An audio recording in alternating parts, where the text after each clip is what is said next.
जय हिंद दोस्तों, त्यागी trading tips में आपका स्वागत है।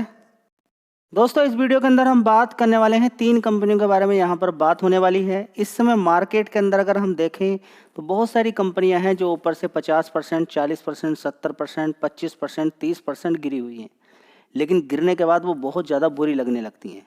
माइंड की साइकोलॉजी है, इसमें कोई आपका फॉल्ट नहीं है। अगर कोई शेयर है, 5 रुपये का शेयर है, 50 रुपये चला जाए तो वो बढ़िया कंपनी है, वो बढ़िया कंपनी है, भले ही आपने पार्टिसिपेट किया हो उसके अंदर या नहीं किया हो। मेरे भाई, अगर 5 रुपये से 50 रुपये पहुंच गई है, वो आपके काम की नहीं है। आप यहाँ पर यह चीज़ देखने के लिए नहीं आए कि कौन सी कंपनियां भाग रही है, कौन सी गिर रही है, नहीं। आप यहाँ पर पैसा बनाने के लिए आए हैं। तो पैसा बनाने के लिए आपको क्या करना पड़ेगा जी? क्या करना पड़ेगा? आपको ऐसे शेयर चूज़ करने हैं जिनके अंदर बड़ी गिरावट हो, अच्छी कंपनी है, जहाँ पर आपका आने वाले टाइम में पैसा बन सके। कितना परसेंटेज वाइज में बनता है वो बात एक अलग है। फिलहाल आपकी ड्यूटी ये है कि आप गिरे हुए शेयर खरीदें, सस्ते शेयर खरीदें। आप मुझे सिर्फ ये बताइए, महंगा खरीद के महंगा बेच सकते हो क्या? नहीं जी। बार बार ये बातें क्यों रिपीट करते हो? हमारी समझ में तो आ गई है। देखिए, यही तो बस एक बात है स्टॉक मार्केट में, समझ में ही तो नहीं आता है। देखिए, अगर समझ में आ जाए, बहुत सारे लोग हैं जिनको पता चल जाता है कि कॉल पुट के अंदर 10 में से 9 लोग अभी तक ख़त्म हो चुके हैं, लेकिन फिर भी वे किस्मत आजमाते रहते हैं और फाइनली मान लीजिए कि वो 2 लाख, 2.5 लाख या 3 लाख रुपए लेकर आए। 1 लाख ख़त्म हो चुका है। अब उनका टारगेट रहता है कि 1 लाख की रिकवरी हो जाए, उसके बाद 50,000 का फिर नुकसान कर देते हैं। करते करते 2 लाख का नुकसान। अब ये 2 लाख कवर करने के चक्कर में 1 लाख और नुकसान करने के बाद जब तक हाथ पूरी तरह से खाली नहीं होता है, फिर कहते हैं कि अब मेरा डीमैट अकाउंट क्लोज, आज के बाद में स्टॉक मार्केट की तरफ नहीं देखूंगा। समझ बात आई? ये स्टॉक मार्केट है, इसलिए बार बार आपको अवेयर करना पड़ता है। कोई शेयर खरीद लिया, देखिए, कॉल पुट इंट्राडे और शेयर खरीदने में क्या अंतर है? आपका नुकसान देखने को मिलेगा, ठीक है, नुकसान है, हो गया। शेयर नीचे गिरा हुआ, ठीक है, आज नहीं तो कभी तो आएगा ऊपर, कभी जाएगा, एवरेज से जाएगा, नहीं तो नॉर्मली अपने से ही जाएगा, ठीक है। लेकिन कॉल पुट इंट्राडे में क्या, वहाँ तो मौका ही नहीं है। वहाँ तो आप ये भी नहीं कह सकते हैं कि आज नहीं तो कभी मेरा शेयर भाग जाएगा और मैं भी एवरेज बना लेता हूँ, कह ही नहीं सकते। तो समझिए, मार्केट को समझिए और ये भी समझिए कि कहाँ पर आपके साथ खेल हो सकता है। झटके लगेगा नहीं, एक झटके में सारा पैसा खत्म हो सकता है। अगर आपको लगता है कि शेयर गिरते नहीं हैं, 1 महीने के अंदर बहुत सारे शेयर अभी 30-30% गिरे हैं, तो ये भी दिमाग से निकाल के फेंकिए कि मेरा शेयर गिरेगा नहीं। सबसे पहले तो ये निकालिए कि शेयर गिरेगा नहीं आपका। पहले से ही मान के चलें कि शेयर गिर सकता है, तैयारी करके चलें। और ये बात स्टार्टिंग से बता रहा हूँ मैं, लेकिन कुछ लोग समझने के लिए तैयार नहीं है। एक ने तो मैसेज किया है कि मुझे स्टॉक मार्केट मेरा कुछ बिगाड़ ही नहीं सकता। उसका कमेंट्स देखा मैंने, क्या है उसके कमेंट्स में कि मैं हिसाब से खरीदता हूँ, मतलब कि 20,000 रुपया लगाता हूँ, 5-5 हज़ार रुपया 4 बार में करके लगाता हूँ और आपको फॉलो करता हूँ, देख लीजिए। और गिरावट की मेरी तैयारी है और गिरावट में मुझे खुशी मिलती है। मुझे ऊपर नहीं चाहिए, शेयर नीचे चाहिए। मेरा शेयर वहीं तक पहुँच जाए, गिरने के बाद मेरा काम बन जाएगा, ठीक है। अभी शेयर देखिए गिर चुका है, खराब हो गया। आप खुद से बताइए, खराब हो गया ये? जिन्होंने खरीदा है उनके लिए खराब है या आपके लिए भी खराब है? जी, ये तो सभी के लिए खराब है। बहुत बढ़िया, बहुत बढ़िया, आपको आ गया स्टॉक मार्केट। सिर्फ यही शेयर नहीं गिरा है, बहुत सारे शेयर गिरे हैं, उठा के देख लीजिए आप। रिलायंस इंडस्ट्री जैसे शेयर को नहीं छोड़ा, तो फिर ये क्या, ठीक है। तो इस शेयर की बात करें ट्राइडेंट की, तो 25 रुपये का भाव है। अभी थोड़े दिनों पहले 50 रुपये का शेयर होता था, उसके बाद 45, 40, धीरे धीरे गिरता 25 आ गया जी। यहाँ से भी देखिए, वो मालूम नहीं कि गिरेगा क्या नहीं गिरेगा, लेकिन हाँ एक चीज़ है कि अगर आपने 35 पे खरीदा है, 40 पे खरीदा है, तो 40 इधर लिखें और नीचे की साइड में 20 रुपये मान के चलें और 40 फिर ऊपर लिख दें। तो धीरे धीरे थोड़ा थोड़ा आपने खरीदा है और 40 ऊपर आने वाले टाइम आ जाए तो आपका पैसा बन जाएगा। बस ये तरीका होता है। मैंने आपसे क्या बोला कि जहां आप खरीद रहे हैं वहां से भी गिर सकता है, और हुआ भी है। 35 पे आपको अच्छा लगा होगा, 30 पे अच्छा लगा होगा, 30 से भी नीचे गिर गया, लेकिन गिरावट की तैयारी थी नहीं। सबसे बड़ी दिक्कत यही है, ठीक है। तो बात करें इस कंपनी की, देखिए तो लगभग 12,000 करोड़ का मार्केट कैप है इस समय और 43 का पी इस कंपनी का, ठीक है। तो देख लेते हैं इस कंपनी के फंडामेंटल कैसे हैं दोस्तों। अब 25 रुपये के अकॉर्डिंग ही कंपनी के फंडामेंटल आप देखेंगे। चलिए, 1,835 करोड़ का रेवेन्यू था 1 साल पहले, उसके बाद 1,600 करोड़, उसके बाद 1,700 करोड़, उसके बाद 1,700, अभी देखेंगे 1,667 करोड़ का रेवेन्यू है। बहुत अच्छी बात है। ऑपरेटिंग प्रॉफिट 214 करोड़ का, उससे पहले 226 था, 225, 205, हम फ्लैट परफॉर्मेंस बोलेंगे। एक साल पहले 263 करोड़ था। ठीक है, तो परफॉर्मेंस हम फ्लैट बोलेंगे, कोई खास परफॉर्मेंस नहीं है, लेकिन प्राइस के अकॉर्डिंग हम ठीक भी बोल सकते हैं। 80 रुपये का भाव, 80 भाव नहीं बोलेंगे। नेट प्रॉफिट 80 करोड़ का, उससे पहले 83 करोड़ था, उससे पहले 74, उससे पहले 59 करोड़ का, उससे पहले देखेंगे 109 करोड़ का। तो परफॉर्मेंस पिछले 3 क्वार्टर से, 4 क्वार्टर से हम बोलेंगे फ्लैट ही चल रही है, कोई परफॉर्मेंस कोई अच्छी नहीं है। तो शेयर भी नीचे गिर गया, नहीं है तो बात बराबर हो गई है। ठीक है, अगर परफॉर्मेंस अच्छी नहीं है तो शेयर गिर गया, परफॉर्मेंस अच्छी नहीं है शेयर खड़ा है, वो दिक्कत है। समझ बात आई है। अब यहाँ पर अगर देखने की कोशिश करते हैं थोड़ा सा, तो डेटा थोड़ा सा पुराना होगा, ये दिसंबर का होगा। ठीक है, दिसंबर के बाद क्या हुआ है वो आपको मालूम होना चाहिए, वो धीरे धीरे आएगा। लिखेंगे 72.94% की हिस्सेदारी थी प्रमोटर की, अभी कितनी हो गई है 73.19% की। ठीक है, तो यहाँ पर खरीदारी हुई है प्रमोटर के द्वारा। एफ की कितनी थी 2.63, कितना हो गया 2.73, अब कितना है 2.83। एफ भी खरीद रहे हैं। डी की कितनी थी हिस्सेदारी थी 0.6%, उसके बाद 0.07%, अभी 0.09%। तो एफ दोनों मिलकर प्रमोटर भी सारे लोग इसको खरीद रहे हैं। धीरे धीरे यहाँ पर पब्लिक अपना माल अगर बेचती रहेगी तो ये खरीदते रहेंगे और आने वाले टाइम में शेयर के अंदर तेजी आपको देखने को मिल सकती है। रिकमेंडेशन कोई नहीं है, एक अनुमान है, आगे देखते हैं क्या होता है। अगला शेयर है त्रिवेणी टरबाइन लिमिटेड। अगर इसकी बात करते हैं तो 609 रुपये का भाव है। ये शेयर भी अपने हाई से काफ़ी गिरा नीचे की साइड में।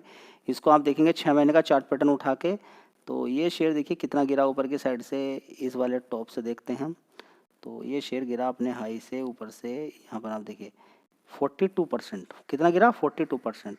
और 5 दिन में तेज़ी कितनी बनाई इसने, ये देखिए यहाँ पर तेज़ी कितनी बना दी है, लोअर लेवल से देख लीजिए 31%, 32% ही मान सकते हैं। ठीक है, तो सिर्फ और सिर्फ 5 दिन में 30% अगर कोई शेयर भाग रहा है या 28% भाग रहा है, तो इसका मतलब क्या है? इसका मतलब ये है कि अगर कोई शेयर आपको गिरा हुआ दिखाई दे रहा है और आपका प्लान है गिरावट पे खरीदने का, तो चुपचाप खरीद के बैठ जाइए। मैं ये तो नहीं बोल रहा कि 5 दिन के बाद ही भाग सकता है, लेकिन ऐसा हो सकता है कि जो आपका प्रिय शेयर हो, आपने रिसर्च की हो, मेहनत की हो, एनालिसिस की हो, और वो इस समय 52 वीक लो के आसपास या गिरा हुआ भाव उसका दिखाई दे रहा है, और आप ये सोचकर बैठे हुए हैं कि भागेगा ही नहीं, अभी तो समय लेगा, टाइम लेगा, तो सिर्फ 10 दिन की तेजी नहीं झेल पाओगे आप। जिस तरीके से 10 दिन की गिरावट नहीं झेल पाते हैं, उसी तरीके से 10 दिन की तेजी भी नहीं झेल पाओगे। समझ बात आई है। तो दोनों चीज़ें हैं, ना तो गिरावट झेल पाओगे ना तेजी झेल पाओगे। इसलिए अगर गिरा हुआ शेयर मिल रहा है तो चुपचाप बैठ जाइए। अगर बहुत बड़ी तेजी किसी शेयर के अंदर बन गई है तो उससे थोड़ी सी दूरी बना के रखें। देखिए, एक शेयर आपके द्वारा बोला गया है, किसी पर्सन ने बोला है कि इस कंपनी का भी देखें तो फंडामेंटल काफ़ी अच्छे हैं। मार्केट कैप 19,000 करोड़ का मार्केट कैप है। ठीक है, तो इस पर भी चाहो तो फोकस कर सकते हो। पिछले 5 साल का चार्ट पैटर्न मैं आपको इसका दिखा देता हूँ, थोड़ा सा आपको एक आइडिया मिल जाएगा। तो देख लीजिए, धीरे धीरे ऊपर की तरफ ही जा रहा है, लेकिन बड़ी तेज़ी जब बन जाती है 73 से इतना ऊपर तक पहुँच गया शेयर, तो फिर उसके बाद गिरावट भी देखने को मिल जाती है। ठीक है, चलिए, शेयर का नाम है अनंत राज। 505 रुपये का भाव यहाँ पर दिखाई दे रहा है। 8% की तेज़ी है। आप में से किसी ने बोला कि देखिए 5 दिन के अंदर ये शेयर भाग रहा है, क्या हम खरीद लें? देखिए, वो आपका मन है, खरीदेंगे क्या आप नहीं खरीदेंगे। फिलहाल एक चीज़ मैं आपको बता देता हूँ, 5 साल का चार्ट पैटर्न आप देख लीजिए, वो थोड़ा सा इसका लोअर लेवल देख लीजिए, 17 रुपये का भाव था। थोड़ा सा यहाँ पर भी देख लीजिए, 54 रुपये का भाव था। तो इतना पैसा इस शेयर ने बना के दे दिया। अगर इसी लेवल से अगर कैलकुलेशन करते हैं हम, तो हाई अगर देखने की कोशिश करते हैं, हाई पर क्लिक करते हैं, तो इसने लगभग 50 गुना पैसा कर दिया है 5 साल में। 5 साल में 50 गुना जिस कंपनी ने पैसा कर दिया है, और आप कह रहे हैं कि मैं अभी खरीदता हूँ तो रिजल्ट यही मिलेगा बाबूजी। देख लीजिएगा बस जी। गिरावट होगी क्या नहीं होगी वो मालूम नहीं, गिरावट होगी जी। कल गिर सकता है क्या, इतनी बड़ी तेजी बनी है। देखिए, 1 महीने के अंदर देखिए गिरावट भी हुई है इसके अंदर। देखेंगे 632 रुपये से गिरते गिरते कितना पहुंच गया था, ये देखिए 1 महीने के अंदर 28% की गिरावट भी हो गई थी ऊपर से। ठीक है, और भी गिरावट हो सकती है, क्योंकि 70 रुपये का शेयर यहाँ पर क्यों टिकेगा 505 रुपये। 200-300 रुपये भी तो भाव ठीक है, लेकिन बड़ी गिरावट हो जाती है, फिर लोग फंस जाते हैं। फिर कहते हैं कि आप समझते क्यों नहीं इस चीज़ को, थोड़े दिन पहले का चार्ट पैटर्न नहीं देखना आपको, इसी वजह से आप फंसे हुए हैं बहुत जगह। चलिए, अगला शेयर है IRCTC। तो ध्यान लगाएं, जिस तरीके से त्रिवेणी टरबाइन 5 दिन के अंदर 30% भाग गया, तो उसी तरीके से इस शेयर के अंदर भी आपको अच्छी खासी तेज़ी देखने को मिल सकती है। 657 रुपये का भाव है। मैं ये नहीं बोल रहा हूँ कि कल ही तेज़ी इसके अंदर बनने वाली है, या फिर ये अभी एकदम तीर सारे रिकॉर्ड तोड़ देगा, नहीं। 7-8% की तेज़ी नीचे के लेवल से बनी है, वो बहुत सारे शेयर्स के अंदर बनी है। और मैं ये भी नहीं बोल रहा हूँ कि यहाँ से गिरावट नहीं हो सकती है, नहीं कह सकते मार्केट के बारे में कि कितनी गिरावट नीचे होगी। हाँ, ये ज़रूर है कि बड़ी गिरावट के बाद अच्छी तेज़ी बनती है आने वाले टाइम में। गिरावट के बाद पहले भी देखिए इसके अंदर गिरावट हुई है, अभी की बात नहीं है। देखिए ये गिरावट हुई थी और यहाँ से कितना पैसा इसने बना के दिया, ये देखिए अच्छा पैसा इसने बना के दिया और ये इसी लेवल पे कवर भी किया था। ये देखिए जो गिरावट थी इस पर भी कवर किया और जो नीचे के भाव थे कभी ये इन लेवल पर भी कवर किया था जब इसके अंदर ज़बरदस्त तेज़ी तेज़ी तेज़ी बनी और ये 4-5 हज़ार रुपये तक पहुंच गया था ऊपर की साइड में शेयर। उसके बाद 4,000 रुपये के आसपास ये स्प्लिट हो जाता है। स्प्लिट के बाद ये नीचे से फिर गिरता गिरता गिरता गिरता नीचे पहुंच जाता है 550 रुपये के आसपास ही। मैंने आपसे बोला SIP कीजिए, जिन लोगों ने SIP की उनका अच्छा खासा पैसा बना और शेयर ने ऊपर की साइड में 1138 रुपये मारा। अब आने वाले टाइम में फिर यहाँ से 1138 या 1200 रुपये मार के बढ़िया 70-75% का रिटर्न बना देगा और आप चुपचाप बैठ के देखते ही रहना, SIP मत करना। बस एक ही डर है कि यहाँ से गिर गया। अरे भाई गिर गया तो उसका तोड़ ढूंढिए ना। तोड़ यही है कि मैं 700 पे भी खरीद लूंगा और मैं 600 पे भी खरीदूंगा। खरीदोगे तब जब पैसे होंगे। चलिए दोस्तों, अगला शेयर है सूर्य रोशनी। 247 रुपये का भाव है। इस शेयर के अंदर भी गिरावट हुई है। मार्केट कैप देख लीजिए 5,300 करोड़ का मार्केट कैप, अगर आप छोटी कंपनी ढूंढ रहे हैं। और साथ ही यहाँ पर देखिए 19 का पी। देखिए मैं ये नहीं बोल रहा हूँ कि कल ही आपको खरीदना है, वैसे मैं SIP की बात करता हूँ। आप फोकस कर सकते हैं, हो सकता है और भी गिरावट आपको देखने को इस शेयर के अंदर मिल जाए, हो सकता है अब तेजी शुरू हो जाए, कुछ नहीं कहा जा सकता है। चलिए फंडामेंटल इसके मैं आपको दिखा देता हूँ। बात करते हैं सूर्य रोशनी की, तो देखिए 1,938 करोड़ का रेवेन्यू था एक साल पहले। उसके बाद 2,080 करोड़, उसके बाद 1,800 करोड़, उसके बाद 1,500 करोड़, उसके बाद 1,800 करोड़। इस तरीके से कंपनी का रेवेन्यू है, थोड़ा सा घटा है यहाँ पर।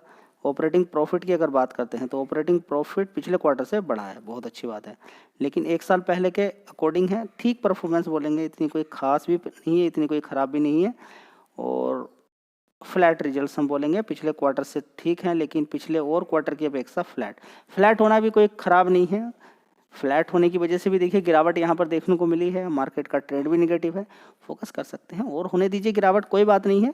और सबसे बेस्ट तरीका ये रहता है कि आप SIP करें, जरूरी नहीं कि यहाँ से गिरेगा ही, हो सकता है ऊपर जाना शुरू हो जाए। तो रिजर्व्स देखेंगे यहाँ पर 2,213 करोड़ का है। बोरोइंग कितनी है, 73 करोड़ की। इसके अंदर आप देखेंगे कि FIDs अच्छी होल्डिंग के साथ यहाँ पर बैठे हुए हैं। प्रोमोटर की होल्डिंग देखिए 62.96% है, ठीक है। तो थोड़ा सा माल उन्होंने बेचा है, 62.47% की हिस्सेदारी है। देखिए 62.96 से कितना हो गया, 62.47%। अब यहाँ पर देखते हैं FIs कितने हैं। देखिए कितने थे अभी यहाँ पर 4.53, अब कितना है 4.59। इसी तरह से DIs देखेंगे 1% से 1.03, उसके बाद 1.46, अभी देखेंगे 1.45। ठीक है, देख सकते हैं यहाँ पर FIDs तो आते जाते रहते हैं। फिलहाल सारा खेल लॉन्ग टर्म का है, शॉर्ट टर्म में मैं बिल्कुल भी किसी तरह की कोई बात नहीं करता हूँ और रिकमेंडेशन किसी भी शेयर की नहीं है। खरीदने से पहले अच्छी तरह से रिसर्च करें, मेहनत करें। आपके सपोर्ट के लिए मैं शेयर्स आपको देता रहता हूँ। जय हिंद, वंदे मातरम।